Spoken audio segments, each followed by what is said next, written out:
magacay oo ah Dr. Ahmed Dalmar kana howlgala isbitaalka Dalmar Specialist and Teaching Hospital. waxaan rabay inaan u bishaareeyo dhammaan ummadda Soomaaliyeed iyo ummadda muslimiinta oo dhan meel walba ay joogaan inaan u sheego Ramadaan Mubaarak. waxaa jira ka Dalmar ahaan adeegyo caafimaad ah u soo fidinay ummadda inaan u gacan qabano oo qiimo dhimis fiican loo suubiyo si ay caafimaadkooda iska hubiyaan.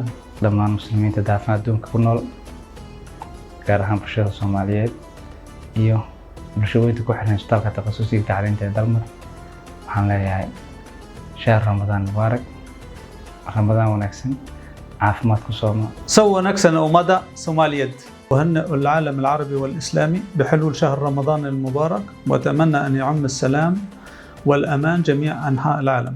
qaybta kaliya ee kiliisifaynta ee isbitaalka Dalmar waxay bulshada Soomaaliyeed iyo ummadda muslimiinta dhammaan caalamka ugu bishaareynaysaa dhalashada bisha Ramadaan. رمضان مبارك. رمضان مبارك، كل عام وأنتم بألف خير، ينعاد بالصحة والسلامة على أمتنا الإسلامية. صون ونكسن. bulshooyinka ku xiran isbitaalka Dalmar meel kasta oo joogtaan Ramadaan Mubaarak ayaan idin leeyahay. رمضان كريم، رمضان مبارك. صون ونكسن لكل الأمة الصومالية. صون ونكسن. رمضان كريم، شهر رمضان أيام موضع الله ما شاء الله ما شاء الله همبلي إلهي قد كذا احنا صاحبين. رمضان مبارك. dhammaan ummadda muslimiinta gaar ahaan ummadda Soomaaliyeed waxaan ugu bishaareeynayaa bilashada bisha barakeysan ee Ramadaan. ummadda Soomaaliyeed waxaan ugu bishaareeynayaa bilashada bisha barakeysan ee Ramadaan. waxaana leeyahay Ramadaan Mubaarak. رمضان مبارك، كل عام وأنتم بخير. رمضان مبارك، كل عام وأنتم بخير. رمضان مبارك to you and from Dalmar Teaching Hospital. waxaan maanta ugu hambaleynayaa dhammaan ummadda Soomaaliyeed curashada bisha barakeysan ee Ramadaan. qaasatan tiimkeena oo ah qaybta kiliisifaynta waxaan u rajeynayaa dhammaan bukaanadeena caafimaad taama insha Allah.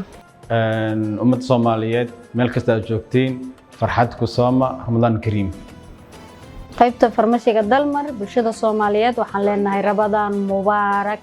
dhammaan ummadda muslimiinta gaar ahaan ummadda Soomaaliyeed waxaan leeyahay Ramadaan Mubaarak, kullu caam wa antum bil khayr.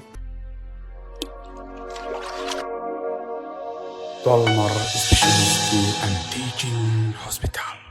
Higsigeennu waa caafimaadkaaga.